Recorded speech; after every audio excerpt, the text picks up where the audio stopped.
what is really the thyroid, which is the function that has in our body. Great question. So, kind of thyroid physiology 101. Your thyroid gland sits right here.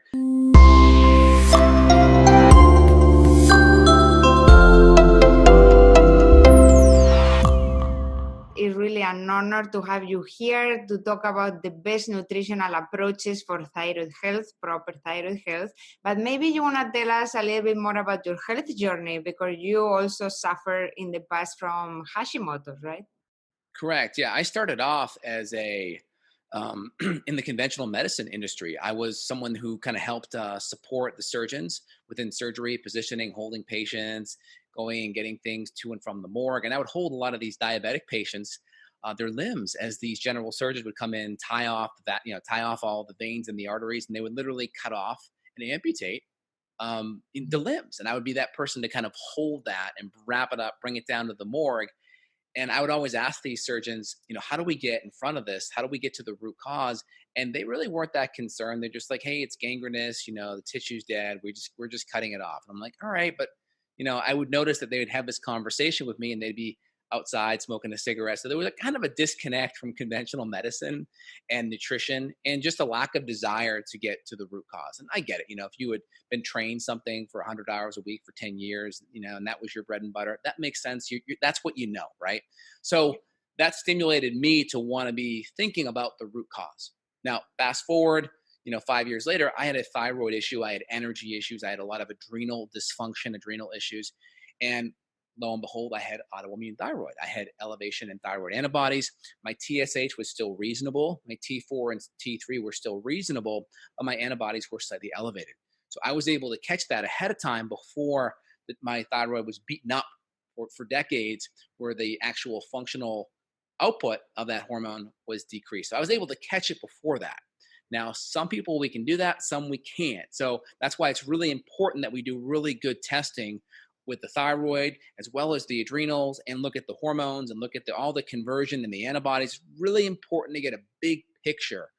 And that's kind of what I did to work on getting my energetic, my mitochondria, my thyroid, my gut back on track so I can have great health. Because it's really important for me as a practitioner, as a clinician, as a doctor, that I embody health for my patients so I can be an example. And also, when you're dealing with sick people, you got to have good energy and good focus to help them get better. Yeah. So actually, I see a lot of people like you, really busy people, really busy practices that end up with issues associated with adrenal fatigue and thyroid problem, which probably is what took you to end up with a beginning of Hashimoto, right? Right. Stress is one of the main causes of diseases in our society. But maybe before we go through the root causes of thyroid problems, maybe we want to explain a little bit what is really the thyroid, which is the function that has in our body, and which are the hormones that is producing. Great question. So, kind of thyroid physiology 101. Your thyroid gland sits right here, just below and to the outside of that Adam's apple. So, this is your thyroid cartilage. You feel that little bump. You go down about a millimeter, your thyroid starts here and then it goes out. And then to the lateral part, you have these little parathyroids that are part of that thyroid gland. This is where it sits. And your thyroid, it makes thyroid hormone. T4 is the more, it's your more inactive thyroid hormone, right? T4 still has metabolic effects, and then it gets converted downstream to T3, which is your really chief active metabolic thyroid hormone. And that helps control metabolism, right? Metabolism is a fancy word for the sum of all chemical reactions in your body. And metabolism produces heat. As healthy metabolism, you generate energy, you have healthy neurotransmitter function, mood, healthy motility, depression, cognitive function. So with low metabolism, we can have deficits in all those areas. With healthy metabolism, right? Cognitive, gut, digestion, mood, it really spirals out. And we have conventional thyroid symptoms like hair loss, cold hands, cold feet, thinning eyebrows. But then there's also the mood, the energy, the gut, these other things, weight, healthy metabolism, that are part of healthy thyroid function. So we have our typical and our atypical symptoms, right? Typical was cold hands, cold feet, hair loss, weight gain. And then we have our kind of more nuanced functional medicine symptoms: gut health, motility, constipation, anxiety, depression, of course, slow motility as well, because thyroid Mm. stimulates your digestion to work adequately. And so we have our brain that talks to our thyroid that makes TSH. TSH is a brain hormone. It's a pituitary hormone. So most people get their thyroid tested. They're really only getting their brain hormone tested. So TSH is the first one that talks to your thyroid to make T4. It comes in free and total form, right? Free is about 2% of that hormone. Total is the whole thing. And then it gets converted downstream to T3. Free and total, same thing there. Free represents about 2%. Total is the whole thing. And that's your more, about 3 to 400% more metabolically active than T4. And then, of course, with stress, we can have decreased conversion of T4 to T3, where we have a decrease in T3, or we have an increase in reverse T3 being our inactive thyroid hormone metabolites that can kind of clog up the receptor site. So T3 doesn't work well. And then, of course, we have things like our thyroid antibodies like TPO and thyroglobulin antibody. And then we even have things like TSI, thyroid stimulating immunoglobulin, or TSH receptor site antibody, which go high in Graves. Those are the big kind of thyroid, big picture physiology overview.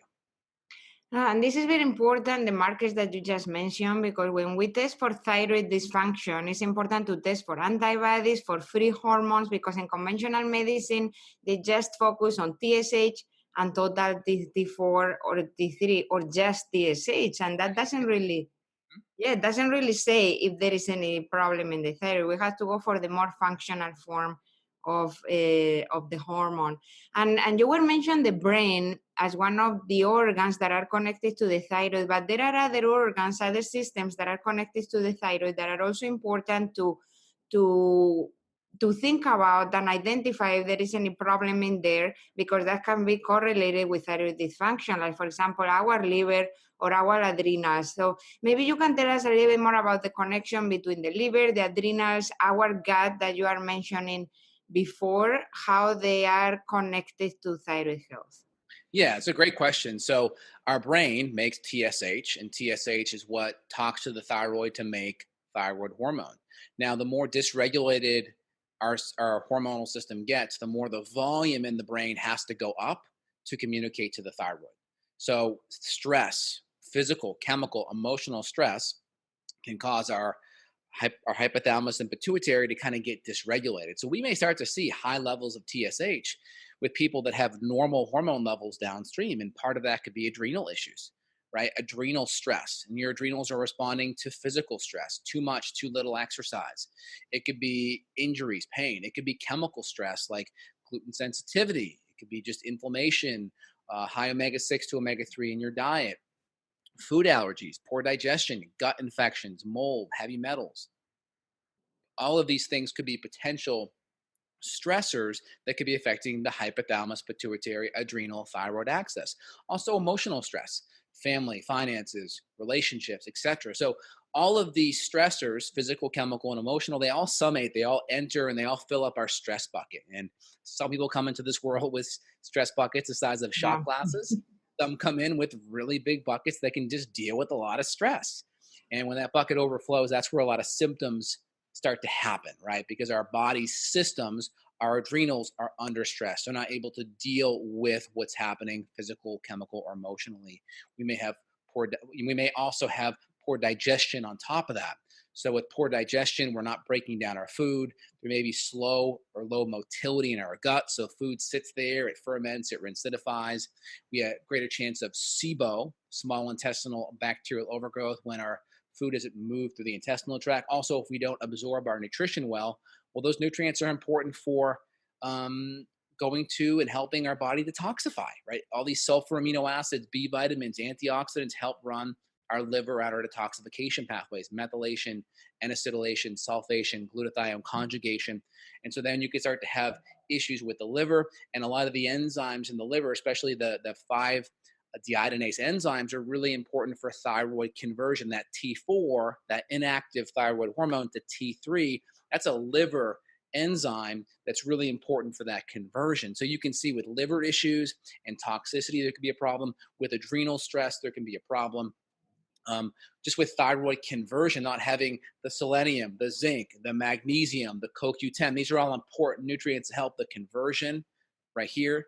And then I would just say the next thing, autoimmunity, things like gluten, Things like dairies. People do well with an autoimmune diet, which we can talk about down the road. And then gut infections, which these things increase gut permeability, right? The more the gut's permeable, the more that can stimulate your immune system to attack and beat up on that thyroid.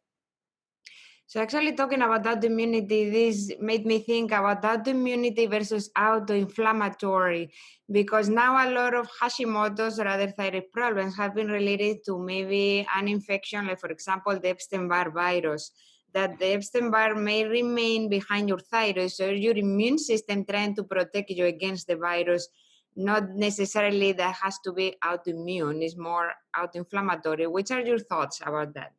Yeah, there are definitely infections that could trigger or exacerbate your immune system. So, like you mentioned, Epstein Barr. There's a researcher down in, I think it's New Zealand, Dr. Pender, has done research on Epstein Barr and how it can infiltrate the thyroid tissue and cause the B cells, the B cell lymphocytes to kind of come in there and attack the thyroid. So, we know that.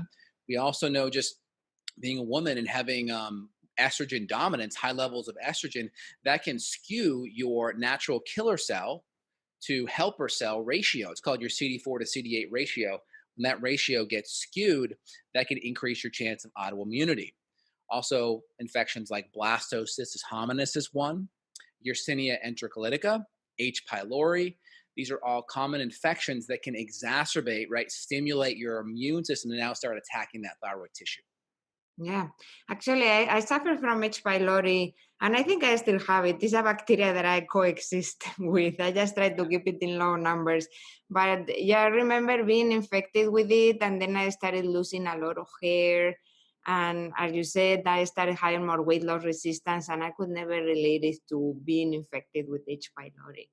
And talking about the stress, one of the main causes for thyroid problems that you mentioned before, we could go through acute or chronic stress, so we can end up with high cortisol or low cortisol.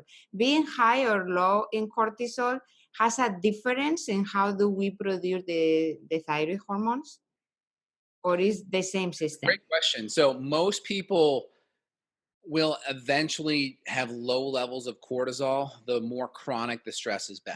All right. So typically, the more inflammation has kind of progressed and gone on, whether it's from physical sources, chemical sources, or emotional sources, you have a greater chance of having HPA axis dysfunction, hypothalamus, pituitary, adrenal, thyroid dysfunction. So the more that stress is going on, the feedback loop from the brain to those organs I just mentioned gets dysregulated. And there's a greater chance that those hormones start dropping and going low, especially on the cortisol side. And so we need healthy levels of cortisol to activate our thyroid. Too high with acute stress, that's going to have a big thing, because if you're under a ton of stress, your Yeah. body put the brakes on it because it doesn't want to increase the metabolism more when you're already under so much stress, because stress by nature is catabolic.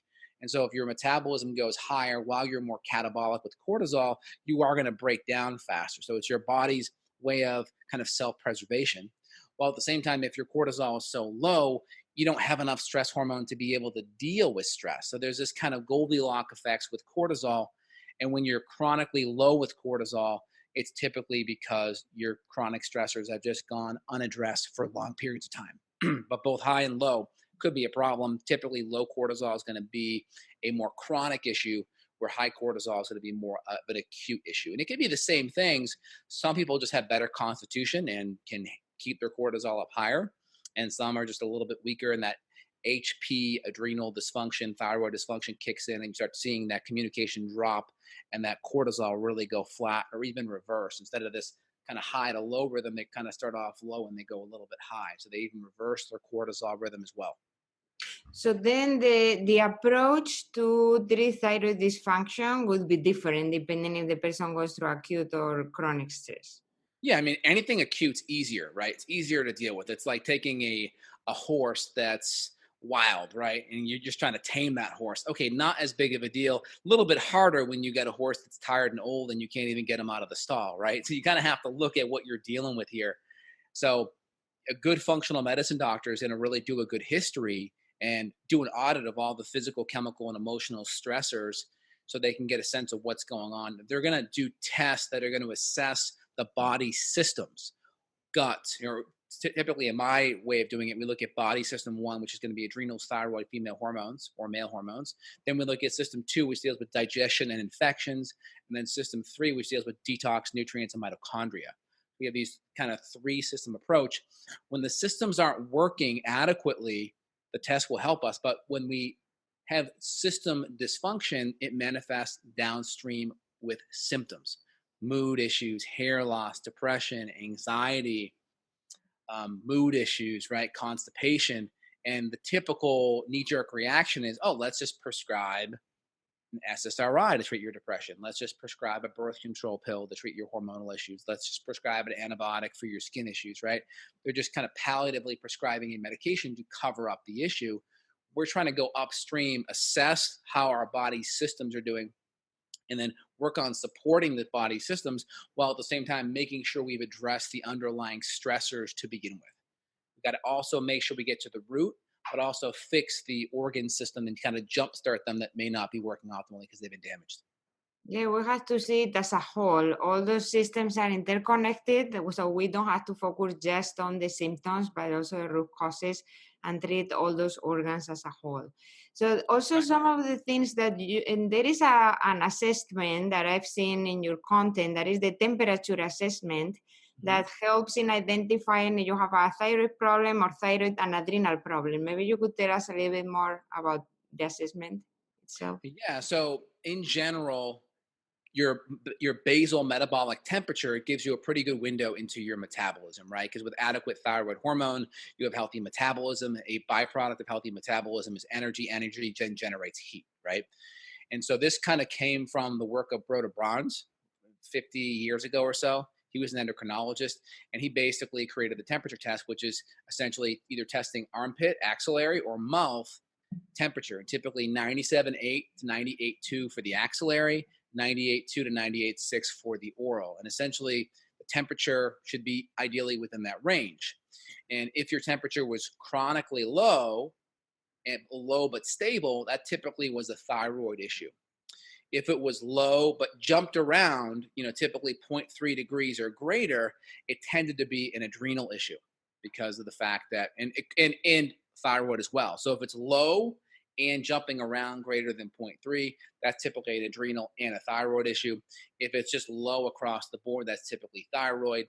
If it's a good temperature but jumping around, that's going to be an adrenal issue. So it's a good subjective way to kind of assess where you're at. For me, it's not going to be the gold standard because we're going to actually test the thyroid. We're actually going to test the adrenal. So we're not going to go all in on one test, but it's just some extra data that we can take, and it's not expensive to do. And especially if you have chronically low temperature, it's nice to see that actually come up when we fix the thyroid. It could be thyroid hormone. It could be supporting thyroid conversion. It could be adrenal issues. So it really depends, but we can see that temperature come up, which is really, really nice. So talking about the approach for the functional medicine approach for healing the thyroid, now you mentioned supporting thyroid conversion. So some of the nutrients that we focus on for thyroid health is iodine and selenium in order to produce the functional thyroid hormones. However, iodine has been linked to autoimmunity and inducing inflammation. So could you explain a little bit more then why do we have to take both together, iodine and selenium, in order to prevent inflammation? Yeah, it depends on how acute someone is. I typically would recommend no iodine or at least keeping it under the RDA, typically 250 to 200 or below for the day supplementally, just because there is data showing that that can increase thyroid antibody production. Typically, the iodination process, which is your body taking iodine and binding it to tyrosine to make thyroid hormone, that process can spit off hydrogen peroxide, H2O2, and that can be inflammatory. Now, adequate levels of selenium will cleave off an extra oxygen off that H2O2 and make it H2O, which is water, which is actually very benign. So adequate selenium can help, and that's the easiest kind of low-hanging fruit, 200 to 400 micrograms of selenium methionine, and really keeping that iodine, either non-existent or under that RDA level is helpful just because it can stimulate autoimmunity. And typically we could try adding it in down the road, but you got to work on having all the other factors in body system 1, 2, and 3 dialed in first. and try to get the antibodies kind of under control and calm down before you do that. So which other nutritional supplements would you recommend in order to do that? So magnesium is also going to be helpful. It's going to be very calming. CoQ10 is shown to be have an effect on reducing antibodies. Selenium is also going to be really good too. We know thyroid conversion wise, vitamin A helps with thyroid receptor sites. We know zinc is also very helpful for the immune system and for thyroid conversion. I mentioned vitamin A, and then of course tyrosine is an important building block, especially if someone's vegan or vegetarian or has poor digestion or has low protein. Tyrosine is an important building block for thyroid hormone too. So those are a good starting point right there. So talking about vegan or vegetarian, which do you think is the best nutritional approach for a person with thyroid dysfunction? Well, we know vitamin A is really important for the thyroid. So, do vegans or vegetarians get much vitamin A? Well, if a vegetarian eats egg yolks, there's going to be a lot of good vitamin A there. But if you're vegan, you're going to be missing a lot of choline and a lot of important fat soluble vitamins. Yeah, you'll get beta carotene and mixed carotenoids, but a lot of people with thyroid issues don't convert that beta carotene into vitamin A. And you see it because they actually have orangey palms and feet because those carotenoids get stuck in the palm. They can't activate them and convert them. So vitamin A is very important for the thyroid. Choline's really important too. There's a lot of vitamins and nutrients that you just don't get enough of, especially the fat soluble versions and B12. You don't get enough of them if you're just doing vegan foods. Now, if you're vegetarian and you can do some egg yolks, that can help. That can really help. But the most optimal approach is going to be an autoimmune paleo template as a first off approach. And even with that, we'll typically recommend cutting eggs out altogether just because of the allergenicity issue. But if someone's vegan or vegetarian and that's all they can eat from a protein source, I would probably leave it in. But that's why it's really important to work with a functional medicine doctor that can help guide you with that. So you would recommend a low carb diet, high fat diet. We talk about the healthy fat in order to heal a thyroid dysfunction. Yeah, and it really depends because you have people with thyroid issues that are really lean and some are on the heavier side. So the more someone is away from their optimal weight, I would lean with lower carb and higher fat. The more someone's at or close to their weight, I would add in, anywhere between 1 to 2 servings of safe starch along with healthy amounts of vegetables and fat. So it really depends on the person, right? Someone that's built more like an ectomorph, leaner, or someone closer to their healthy weight, we may be a little bit more judicious or a little bit more lenient with carbohydrates and just choose healthier, safe starches along with their vegetables and lower sugar fruit.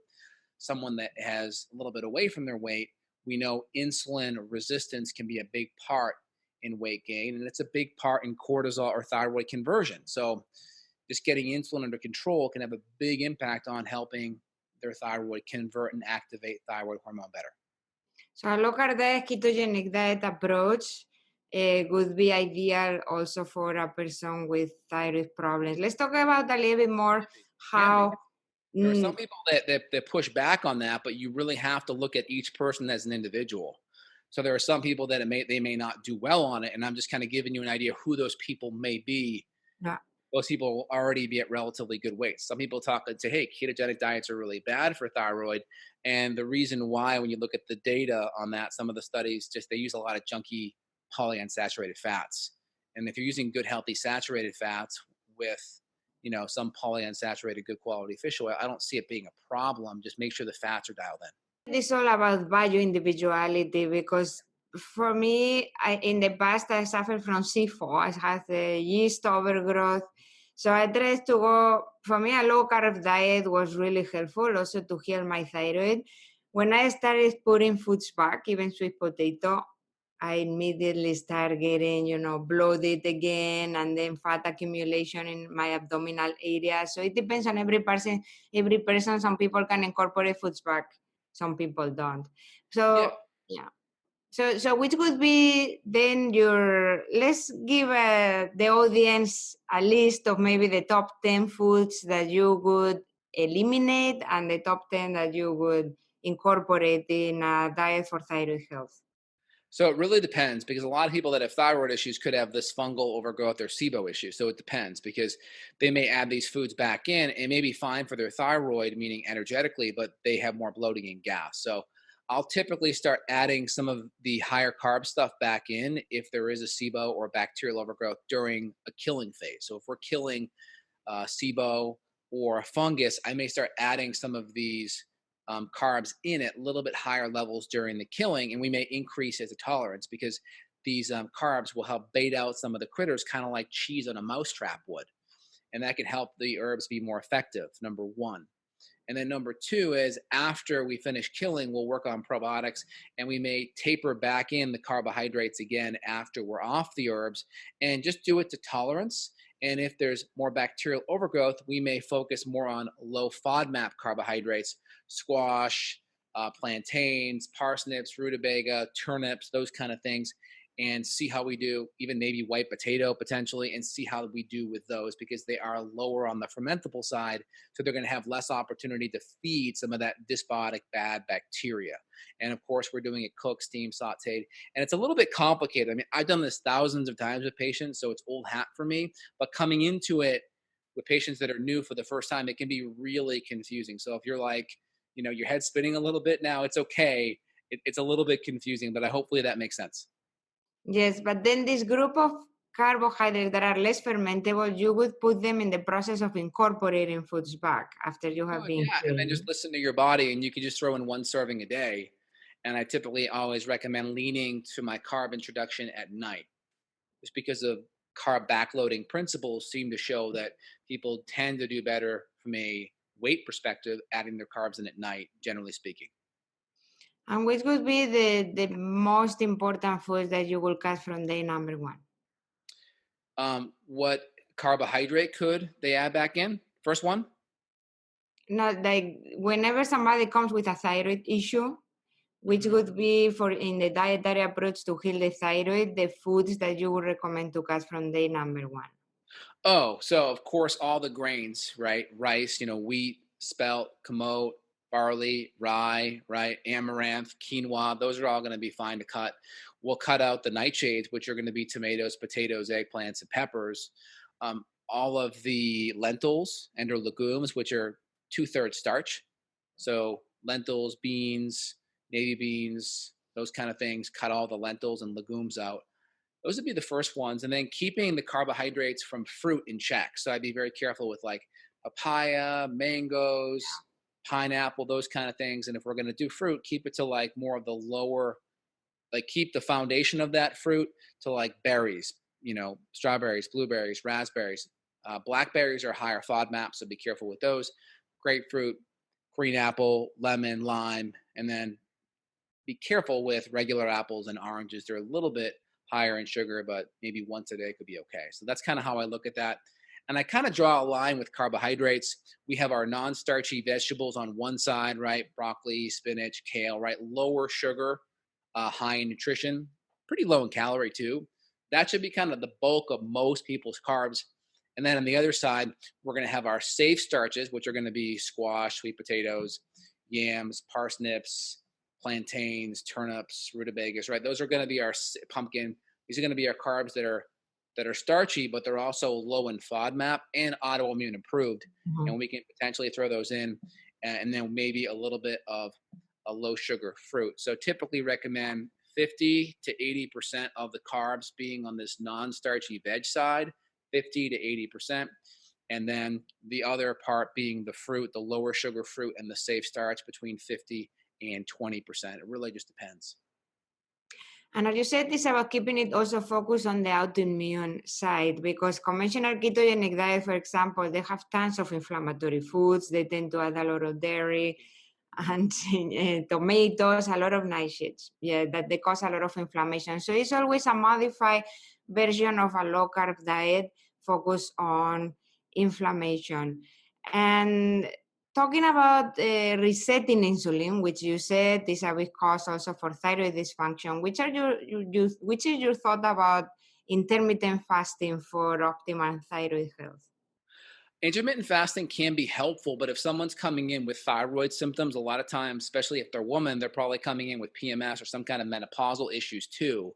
So my school of thought is always get hormone symptoms under control and stable make sure digestion's better, because anytime you start intermittent fasting, you compress the feeding window. So you automatically have to increase the amount of nutrition you're consuming at that meal by 50%. So now your digestive system has to be working harder to be able to break down, extract, assimilate, and absorb all those nutrients. So my goal is get the hormones under control, get the gut under control before you do that. That way you have a good baseline to work from. So if things start to go backwards or sideways, you're going to know, because you're going to see those symptoms increase. So intermittent fasting for some people, if their adrenals aren't dialed in, they can create more blood sugar issues. And then you have that compressed feeding window, and there may not be enough nutrition that you get in to replace what you were eating throughout the day. So I typically put a pause on that and deal with it down the road. So we first have to heal our adrenals and our gut, and then we could start incorporating intermittent fasting in our daily life. Yeah, and I'd say most people have no problem doing a 12 by 12, right? So if maybe your last meal's at 7 to 8 p.m. at night, and then maybe your next meal is going to be at 7 to 8 p.m. in the morning. Most people can do that, and that's still fine. And it makes a lot of sense, because I see a lot of people that come with that they are estrogen dominant, for example, and they have thyroid issues, candida overgrowth, SIBO.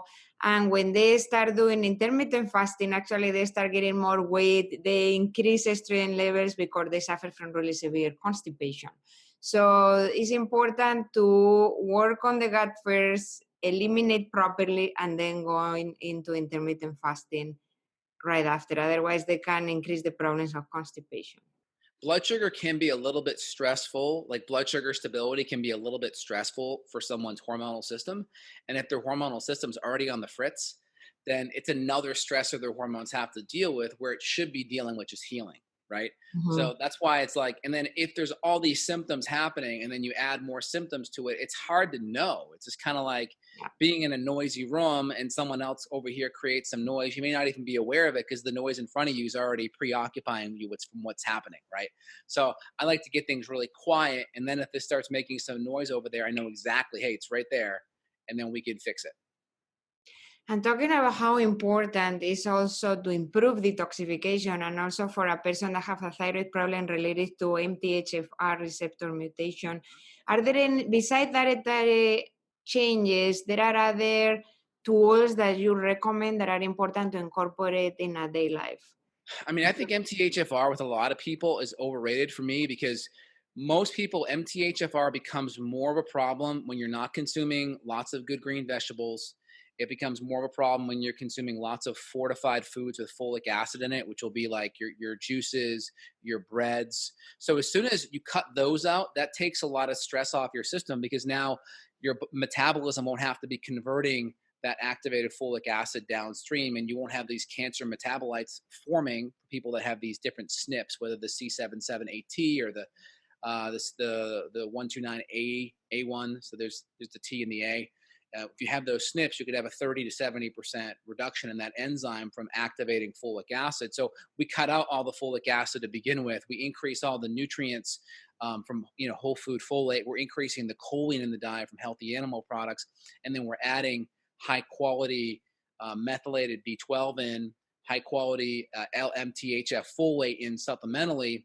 And then people that are really sensitive, we'll run an organic acid test to see how the 4-aminoglutamate and the methyl malonate are looking on the organic acids.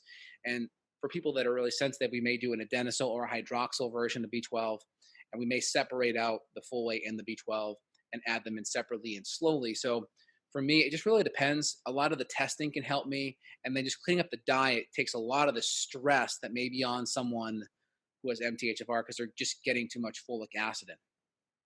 Any other daily detoxification tools, something easy that everybody can start incorporating at home besides supplements or dietary approaches? Well, the first thing is going to be the diet, because with the diet, you're going to be reducing inflammation, and you're reducing toxicity. So as soon as you reduce toxicity, because you're eating organic, good, clean food, there's less stress on your liver, right? Less liver stress means you're going to have more of the enzymes to help with thyroid conversion. Okay, the less inflammation, now you're taking stress off your adrenals. So now that cortisol is not going to be as ramped or as depleted. That's going to help with thyroid conversion. You're helping with blood sugar stability and insulin resistance. So that's going to help with thyroid conversion. And then obviously you're flooding your body with all the nutrition, which is going to help run those systems. So I think the nutrition really is the foundation because of toxins, inflammation, and with nutrient density. And then, of course, you can always incorporate things like meditation, breathing to help the vagus nerve, hydration, half your body weights in ounces. Those are good, simple strategies to help just kind of activate your parasympathetics. The solution to pollution is dilution. So, getting enough Yeah. helps with detoxification without even taking things like glutathione or NAC or milk thistle. Yeah, detoxify emotional is as important as the food that we put in our mouth because, as we said, the stress is one of the main causes for thyroid dysfunction. So, you could summarize in maybe 3 bullet points which are the most important things that people start doing from today, and your last most important message that you have for the audience. Well, I would say number one, get your diet and lifestyle right. That includes going to bed, hydration. Um, that includes movement, not doing too much, and then eating good food. That's kind of like your one bucket. The second bucket is get your hormonal system looked at. Like look at your adrenals as well, because people are so myopically focused on thyroid. They're just like, oh, it's got to be a thyroid issue, but there could be adrenal or female or male hormones involved with the thyroid. So get all the hormones looked at, and then make sure your gut's looked at, because you talked about in the beginning, Elena, about the inflammation from infections driving that autoimmunity. So there could be other infections at bay, and the easiest first place to look at is the gut. So I think those are the big 3 bullet points: diet, lifestyle, hormonal assessment, and then gut assessment. And don't forget about movement, as you said. That's something that I always like is that you are always standing whenever you are in your podcast.